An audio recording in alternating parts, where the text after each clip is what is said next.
ते देखने हालत दी खराब ही है। वो बैठा है थले देखो ठीक है। बिल्ली ना आ गई तो फिर तो इसने जहन फड़ लिया। जा यार पानी ले क्या चले।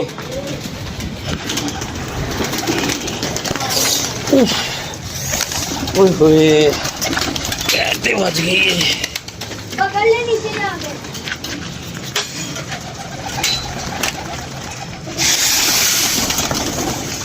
पकड़ लिए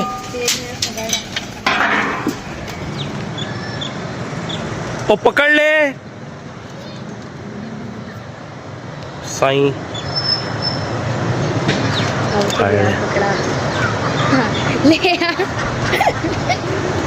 ले आ हालत इसकी खराब ही है। ले आ पैर ते बज गया यार बड़ी जोर दी दरवाज़ा। जा पानी ले गया पानी डालें फिर चलें। लो जी भाईजान अज का दिन तो हो गया बड़ा ज़बरदस्त। तो 6-7 पानी भी लेने तो पानी पाइए तो चलिए सास सू देवा कि वो कबूतर की डिमांड बहुत ज़्यादा है अजकल। तो उन्होंने भी बरी करवा देना कबूतर शूटर। हाँ बेटा मैंने देख लिया सारे बहुत अच्छे हैं आज। हाँ जी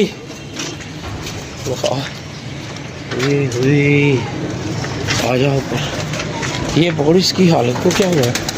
ये पकड़ इधर आना। ये पकड़ ये ले। कहीं लगा बड़ा जोर का।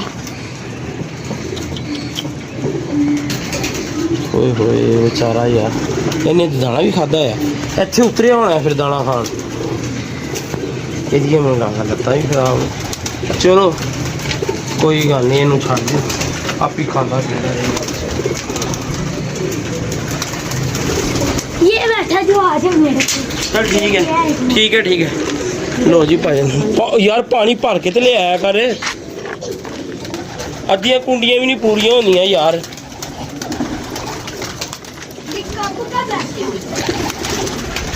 लो जी भाई नहीं कबूतरों को बहुत दाना डाला हुआ है बस ठीक है। लेके चलो नीचे बस खा रहा है खाना ही यहाँ से और क्या करना है। दरवाजे खोल देने एपी उत्ते थल्ले फिरदे रहणगे इधर दा नहीं रहने क्योंकि वो बच्चे उन्हें हुण ही आ जाना मुझे ने। चल दरवाज़ा नीचे कर। ये नीचे लेके आ यार चला जा। चलो पचो चलो। मैं बड़ा जरूरी काम जाना है।